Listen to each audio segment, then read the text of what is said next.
안녕하세요, 여러분. 오늘은 우리 주방에서 가장 흔하게 만나지만 그 진가를 제대로 모르고 지나치는 식재료 하나를 소개해 드리려고 합니다. 바로 양파입니다. 혹시 양파를 썰다가 눈물을 흘려보신 적 있으시죠? 많은 분들이 그저 눈물만 나게 하는 성가신 채소라고 생각하십니다. 하지만 최근 발표된 연구에서 놀라운 사실이 밝혀졌습니다. 양파를 꾸준히 섭취하는 사람들이 그렇지 않은 사람들보다 심혈관 질환 발생률이 20% 이상 낮다는 결과가 나왔습니다. 더욱 놀라운 건 양파가 우리 몸의 혈당 조절에도 도움을 주고 뼈 건강까지 지켜준다는 사실입니다. 하루 반 개의 양파만으로도 우리 몸에 놀라운 변화가 일어날 수 있다니 정말 신기하지 않으신가요? 오늘은 이렇게 우리 곁에 늘 있었지만 제대로 알지 못했던 양파의 숨겨진 건강 비밀들을 하나하나 풀어보는 시간을 가져보겠습니다. 특히 우리 나이대에 꼭 필요한 효능들을 중심으로 자세히 말씀드릴 테니 끝까지 함께 해주시면 감사하겠습니다. 그럼 먼저 양파가 어떤 채소인지 기본적인 정보부터 알아볼까요? 양파는 백합과에 속하는 채소로 원산지는 중앙아시아 지역입니다. 우리나라에는 19세기 말에 들어와 지금은 전국 어디서나 재배되고 있습니다.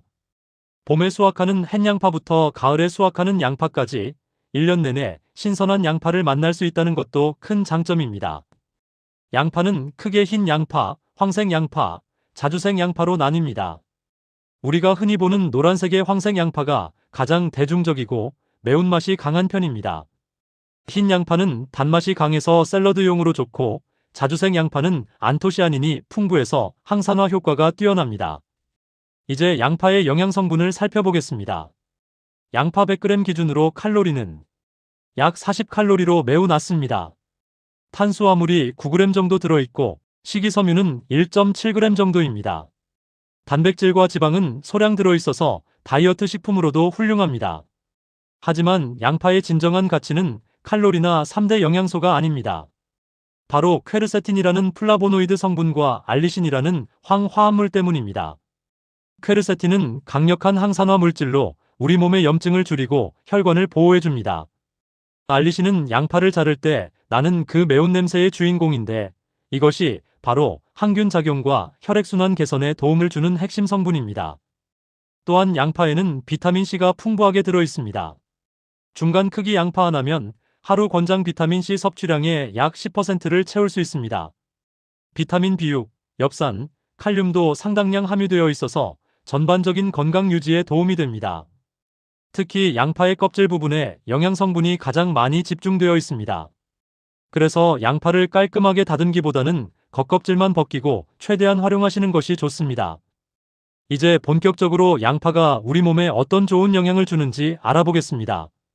첫 번째로 말씀드릴 효능은 바로 심혈관 건강과 혈압 관리입니다. 나이가 들면서 많은 분들이 고혈압, 고지혈증, 동맥경화 같은 혈관 질환으로 고민하십니다. 그런데 양파가 이런 혈관 건강에 정말 탁월한 효과가 있다는 연구 결과들이 계속 나오고 있습니다. 먼저 양파의 퀘르세틴 성분은 혈관 내피세포를 보호하고 혈관을 확장시켜 혈압을 낮추는 데 도움을 줍니다. 영국의 한 연구에서는 고혈압 환자들에게 12주 동안 양파 추출물을 섭취하게 했더니 수축기 혈압이 평균 34mmHg 낮아진 것으로 나타났습니다. 이 정도면 가벼운 혈압약 한 알의 효과와 비슷한 수준입니다. 또한 양파는 혈액 속 나쁜 콜레스테롤인 LDL 수치를 낮추고 좋은 콜레스테롤인 HDL 수치는 높여줍니다. 이란에서 진행된 연구에서는 하루에 양파 100g을 8주간 섭취한 그룹이 총 콜레스테롤 수치가 약 10% 감소했고 중성지방도 눈에 띄게 줄었다고 합니다. 양파의 알리신 성분은 혈액이 끈적해지는 것을 막아서 혈전 생성을 예방합니다. 쉽게 말해서 피를 맑게 해준다는 것입니다. 이는 뇌졸중이나 심근경색 같은 위험한 질환을 예방하는 데 큰 도움이 됩니다. 특히 생양파가 익힌 양파보다 이런 효과가 더 강합니다. 양파를 가열하면 알리신 성분이 일부 파괴되기 때문입니다. 그래서 가능하다면 양파를 얇게 썰어서 물에 살짝만 담갔다가 샐러드로 드시거나 고기를 드실 때 생양파를 곁들여 드시는 것을 추천드립니다. 실제로 네덜란드에서 진행된 10년간의 추적 연구에서는 양파를 주 3회 이상 섭취한 그룹이 거의 먹지 않은 그룹에 비해 심혈관 질환 발생 위험이 25% 낮았다는 결과가 발표되었습니다. 이는 양파가 단순한 식재료를 넘어 심장 건강을 지키는 천연 보호막 역할을 한다는 것을 보여줍니다.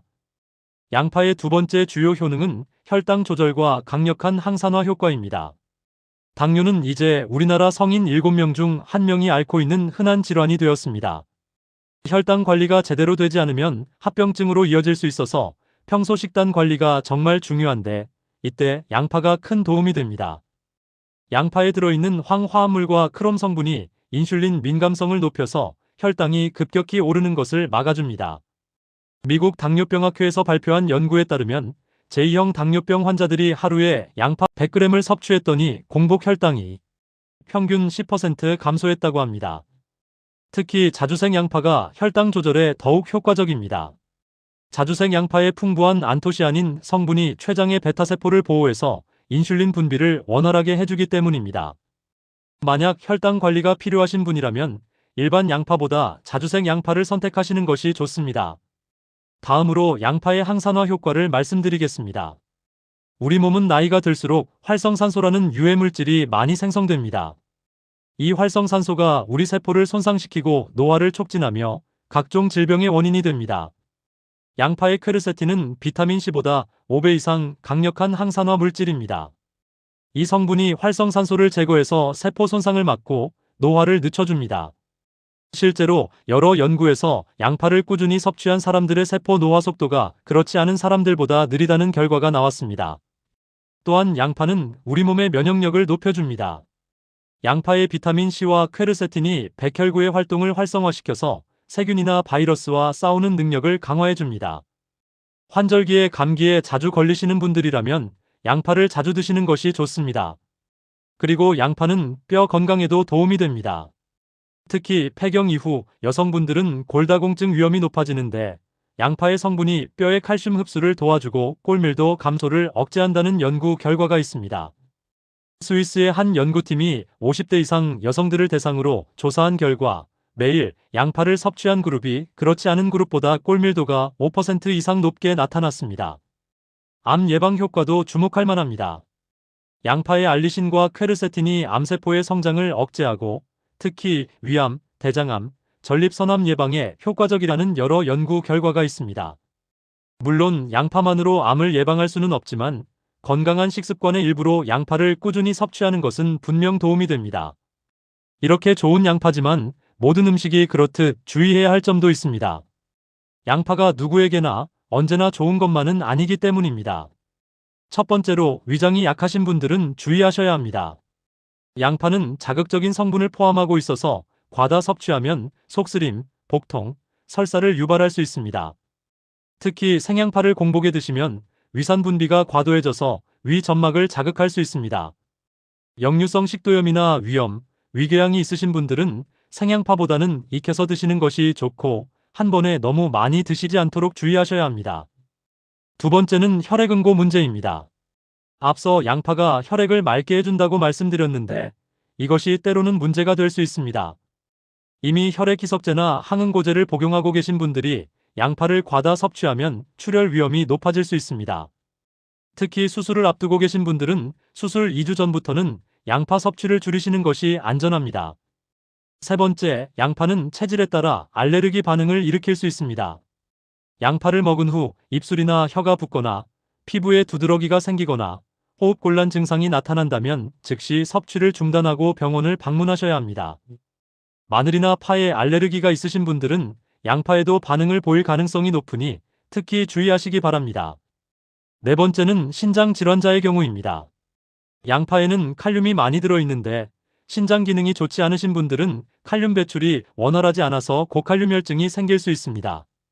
만성 콩팥병을 앓고 계신다면 담당 의사와 상담 후에 양파 섭취량을 조절하시는 것이 좋습니다. 다섯 번째, 양파는 채취를 유발할 수 있습니다. 양파의 황화합물이 몸에서 분해되면서 땀이나 입냄새로 배출되기 때문입니다. 중요한 약속이나 모임이 있는 날 아침에는 생양파 섭취를 피하시는 것이 좋겠습니다. 마지막으로 적정 섭취량을 지키는 것이 중요합니다. 아무리 좋은 음식도 과하면 독이 됩니다. 일반적으로 성인 기준 하루 반 개에서 1개 정도가 적당합니다. 이 정도면 양파의 효능을 충분히 누리면서도 부작용을 피할 수 있습니다. 이제 양파와 함께 먹으면 더욱 좋은 음식들을 알아보겠습니다.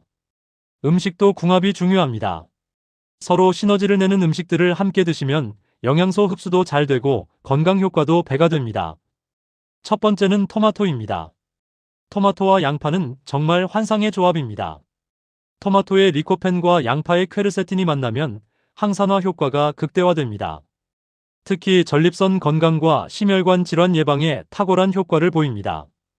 토마토 양파 샐러드나 토마토 소스에 양파를 듬뿍 넣어서 요리하시면 정말 좋습니다. 두 번째는 고기입니다.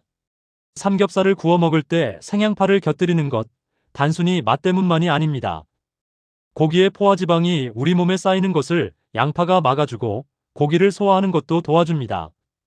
또한 고기를 구울 때 생기는 발암물질을 양파의 항산화 성분이 중화시켜줍니다. 그래서 고기 드실 때는 꼭 생양파를 함께 드시길 권해드립니다. 세 번째는 등푸른 생선입니다. 고등어, 삼치, 꽁치 같은 등푸른 생선에는 오메가3 지방산이 풍부한데 양파와 함께 먹으면 혈관 건강 효과가 2배로 높아집니다. 생선구이에 양파를 곁들이거나 생선조림에 양파를 듬뿍 넣어서 드시면 좋습니다. 네 번째는 올리브유입니다. 양파의 퀘르세틴은 지용성 영양소라서 기름과 함께 섭취하면 흡수율이 크게 높아집니다. 특히 올리브유의 불포화 지방산이 양파의 영양소 흡수를 도와줍니다. 양파를 올리브유에 살짝 볶아서 드시거나 양파 샐러드에 올리브유 드레싱을 뿌려 드시면 효과적입니다. 다섯 번째는 요구르트입니다.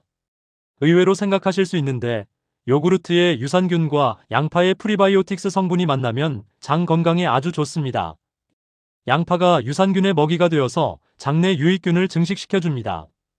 양파를 잘게 다져서 플레인 요구르트에 섞어 드시면 소화도 잘 되고 변비 예방에도 도움이 됩니다. 여섯 번째는 사과입니다. 사과의 펙틴과 양파의 퀘르세틴이 만나면 콜레스테롤 수치를 낮추는데 더욱 효과적입니다. 사과와 양파를 함께 갈아서 주스로 만들어 드시거나 샐러드로 함께 드시면 좋습니다. 다만 사과의 단맛이 양파의 매운맛을 중화시켜서 먹기도 훨씬 편합니다. 일곱 번째는 검은콩입니다. 검은콩에 이소플라본과 양파의 퀘르세틴이 만나면 뼈 건강과 호르몬 균형에 특히 좋습니다. 검은콩밥을 지을 때 양파를 함께 넣거나 검은콩 조림에 양파를 곁들여 드시면 좋습니다. 이제 반대로 양파와 함께 먹으면 피해야 할 음식들을 알아보겠습니다. 아무리 좋은 음식도 궁합이 맞지 않으면 영양소 흡수가 방해받거나 부작용이 생길 수 있습니다. 첫 번째는 콩입니다. 앞서 검은 콩은 좋다고 했는데 일반 콩, 특히 두부나 된장 같은 콩 발효식품과는 궁합이 좋지 않습니다. 양파의 황화합물이 콩의 칼슘 흡수를 방해할 수 있기 때문입니다. 된장찌개에 양파를 넣는 것은 괜찮지만 두부와 생양파를 함께 많이 드시는 것은 피하시는 게 좋습니다. 두 번째는 꿀입니다. 이것은 특히 중요한데 한의학에서도 양파와 꿀은 함께 먹지 말라고 합니다. 양파의 유기황 성분과 꿀의 효소가 만나면 소화장애를 일으킬 수 있습니다. 양파를 드신 후 최소 12시간은 꿀을 섭취하지 않는 것이 좋습니다. 양파즙에 꿀을 타서 드시는 민간요법이 있는데 이는 오히려 위장에 무리를 줄 수 있으니 주의하셔야 합니다. 세 번째는 해산물, 특히 조개류입니다. 양파와 조개를 함께 먹으면 소화가 잘 안 되고 설사를 유발할 수 있습니다. 양파의 유기산 성분이 조개의 단백질과 결합하면서 소화 효소의 작용을 방해하기 때문입니다. 해물탕이나 조개찜에는 양파를 많이 넣지 않는 것이 좋습니다. 네 번째는 우유를 포함한 유제품입니다. 양파를 먹은 직후에 우유를 마시면 복통이나 소화불량을 일으킬 수 있습니다. 양파의 황화합물이 우유의 단백질과 반응해서 소화를 방해하기 때문입니다. 양파 요리를 드신 후에는 최소 30분 이상 지나서 유제품을 섭취하시는 것이 좋습니다. 단, 앞서 말씀드린 요구르트는 발효 과정을 거쳐서 괜찮습니다. 다섯 번째는 와파린 같은 항응고제입니다. 이것은 음식은 아니지만 중요해서 말씀드립니다. 양파는 혈액을 묽게 하는 효과가 있어서 항응고제와 함께 복용하면 출혈 위험이 높아집니다. 심장질환이나 뇌졸중으로 와파린을 복용하시는 분들은 반드시 담당 의사와 상담 후에 양파 섭취량을 조절하셔야 합니다. 여섯 번째는 아스피린입니다. 아스피린도 혈액을 묽게 하는 약이라서 양파와 함께 복용하면 과도한 출혈 위험이 있습니다. 매일 저용량 아스피린을 복용하시는 분들이 많으신데 이런 경우 생양파보다는 익혀서 드시고 하루 섭취량을 반개 이내로 제한하시는 것이 안전합니다. 일곱 번째는 당뇨약입니다. 양파가 혈당을 낮추는 효과가 있다고 말씀드렸죠. 그런데 당뇨약을 복용하는 분이 양파를 과다 섭취하면 저혈당이 올 수 있습니다. 특히 인슐린 주사를 맞으시는 분들은 양파를 드신 후 혈당을 자주 체크하시고 어지러움이나 식은땀 같은 저혈당 증상이 나타나면 즉시 당분을 섭취하셔야 합니다. 자, 지금까지 양파의 모든 것을 함께 살펴보았습니다. 이제 정리하면서 일상생활에서 양파를 어떻게 활용하면 좋을지 실용적인 팁을 알려드리겠습니다. 먼저 양파 고르는 법입니다. 좋은 양파는 겉껍질이 마르고 윤기가 나며 들었을 때 묵직한 것이 좋습니다. 싹이 나거나 무른 부분이 있는 것은 피하세요. 또 양파 머리 부분을 눌러봤을 때 단단한 것이 신선합니다. 양파 보관법도 중요합니다. 양파는 서늘하고 통풍이 잘 되는 곳에 보관하면 한 달 이상 신선하게 보관할 수 있습니다. 냉장고에 보관하면 수분이 차서 오히려 빨리 상하니 주의하세요. 단, 자른 양파는 랩으로 잘 싸서 냉장 보관하시고 23일 내에 사용하시는 것이 좋습니다. 양파 썰 때 눈물 나지 않는 방법도 알려드릴게요. 양파를 30분 정도 냉장고에 넣어두었다가 썰면 휘발성 물질이 덜 나와서 눈물이 덜 납니다. 또는 물에 양파칼을 적시면서 썰거나 입에 물을 머금고 코로 숨을 쉬면서 썰어도 도움이 됩니다. 이제 하루 중 언제 양파를 먹는 것이 가장 좋은지 말씀드리겠습니다. 생양파는 점심때 드시는 것이 좋습니다. 아침 공복에는 위에 자극이 될 수 있고 저녁에는 채취나 입냄새 때문에 불편할 수 있기 때문입니다. 익힌 양파는 아침, 점심, 저녁 언제 드셔도 괜찮습니다. 간단한 양파 활용 레시피 몇 가지 소개해드리겠습니다. 첫째, 양파 장아찌입니다. 양파를 얇게 썰어서 간장, 식초, 설탕을 3대 2대1 비율로 섞은 양념에 하루 재워두면 맛있는 장아찌가 됩니다. 반찬으로도 좋고 입맛이 없을 때 드시면 식욕도 돋아납니다. 둘째, 양파 수프입니다. 양파를 얇게 썰어서 올리브유에 노릇하게 볶은 다음 육수를 부어서 끓이면 됩니다. 소금과 후추로 간을 하고 통곡물빵을 곁들이면 영양 만점 한 끼 식사가 됩니다. 셋째, 양파즙입니다. 양파를 믹서에 갈아서 거즈에 걸러내면 됩니다. 매운맛이 강하니 사과나 당근을 함께 갈아도 좋습니다. 단, 앞서 말씀드린 대로 꿀은 넣지 마세요. 양파의 효능을 최대한 누리려면 조리법도 중요합니다. 가장 좋은 것은 생으로 드시는 것이지만 매운맛이 부담스럽다면 살짝만 데쳐서 드세요. 오래 가열할수록 영양소가 파괴되니 볶을 때는 센 불에 짧게 볶는 것이 좋습니다. 마지막으로 한 가지 더 말씀드리고 싶은 것이 있습니다. 양파가 아무리 좋아도 양파만으로는 건강을 지킬 수 없습니다. 균형 잡힌 식사, 적절한 운동, 충분한 수면이 함께 이루어져야 합니다. 양파는 건강한 생활 습관을 보조하는 훌륭한 식재료일 뿐입니다. 오늘 이야기를 들으시고 집에 가시면 냉장고에 있는 양파가 새롭게 보이실 겁니다. 매일 한 끼 식사에 양파 반 개씩만 꾸준히 드셔보세요. 몇 달 후 건강검진에서 좋은 변화를 발견하실 수 있을 겁니다. 긴 시간 함께 해주셔서 감사합니다. 오늘 말씀드린 내용이 여러분의 건강한 삶에 작은 도움이 되기를 바랍니다. 다음에도 더 유익한 정보로 찾아뵙겠습니다. 건강하세요.